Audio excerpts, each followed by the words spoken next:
नहीं, यदि उनके सत्य वचन होते हैं, भगवान कभी मिथ्या वचन नहीं बोल, मारे जाओगे, प्रभु बचा लो। एक उपाय है, महाभागवत हनुमान जी बचा सकते हैं। उनका राम जी का विरोध हनुमान जी कैसे कर सकते हैं? बोले अब जो कह रहे हैं तो हमारी पहुंच तो है नहीं कि हनुमान जी से हम संभाषण कर सके इस विषय में। बोले हनुमान जी को अगर कोई आज्ञा कर सकता है राम जी के अलावा तो माता अंजनी कर सकती है। चलो हम तुम्हें मिलाते हैं। अंजनी माता जी से मिला, साष्टांग दंडवत रोते, मां रक्षा करो, बड़ी करुणा में। कहा कि बताओ क्या तुम्हें समस्या है? बोले मां त्रिभुवन में केवल आप ही जो हमारी रक्षा कर सकती हो। बोलो एक राजा है जो मुझे मारना चाहता है, आप बचा सकती हो मुझे? राजा मारना चाहता है? मेरा पुत्र महाबली महाभागवत हनुमान है, मैं आज्ञा करूंगी, कभी मेरी आज्ञा को उल्लंघन नहीं करेगा। जाओ मैं तुम्हारी रक्षा का व्रत लेती हूं। नारद जी मन में सोचे काम बन गया, हमारा काम बन गया, क्योंकि अब प्रकाश होगा भगवान के नाम का। हनुमान जी महाराज आए, बेटा आज्ञा कीजिए मां, मैंने इसकी रक्षा का व्रत लिया है। अभी तक ही नहीं पूछा था राजा कौन है मारने वाला, और मैंने कह दिया है ऐसा ऐसा। मां आपकी आज्ञा सिरोधार, त्रिभुवन में कोई ऐसा पैदा ही नहीं हुआ कि मेरी मां रक्षा का व्रत ले और उसे वो मार दे। कौन राजा है? तो हाथ जोड़कर कहा कि भगवान श्री राम। हनुमान जी एकदम सन्न रह गए, ये क्या स्वामी से ही कहा, मां आपने कौन सा व्रत ले लिया रक्षा का? मेरे प्रभु के खिलाफ मैं कैसे हो सकता हूं? मां ने कहा हमने तो वचन दे दिया।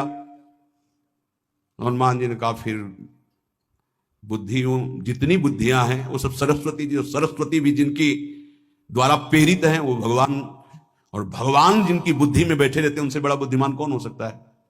इसीलिए परम ज्ञानी हैं श्री हनुमान जी महाराज।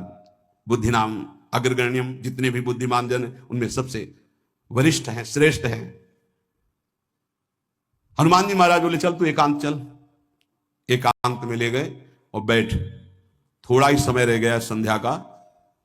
अब तेरी श्वास में जहां भी रुकेगा नाम वहीं तेरा गला कटा, बिल्कुल पक्का। बस सीताराम सीताराम सीताराम, ये क्रम न टूटने पावे, तो ऐसा शुरू कर। अगर तेरे नाम में त्रुटि हुई, अंतराय पड़ा, उसी समय भगवान का अमोघ बाण काट सकता है, अन्यथा नहीं। तू चिंता मत कर, बैठ जा। अब वो बैठे, सीताराम सीताराम सीताराम। हनुमान जी महाराज करताल उठाए, आसपास नृत्य कर रहे। भगवान ने अमोघ बाण संधान किया, वो बाण आया और हनुमान जी जहां घूम रहे थे ऐसे परिक्रमा की वापस चला गया।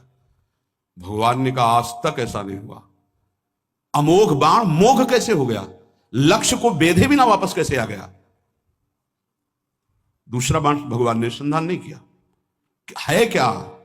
कौन है त्रिभुवन में ऐसा जिसको बाण बिना बेधे वापस चला गया?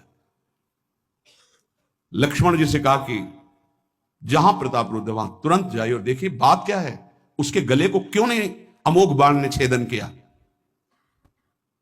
गए, सर्वज्ञ हैं। वहां जो स्थिति देखी तो हनुमान जी की आंखों में अश्रु चल रहे थे। नाम संकीर्तन घूम घूम के, और वो आंख मूंदे बस सीताराम सीताराम। परम प्रेमी लक्ष्मण जी भी तालियां बजाकर शुरू कर दिया, सीताराम सीताराम।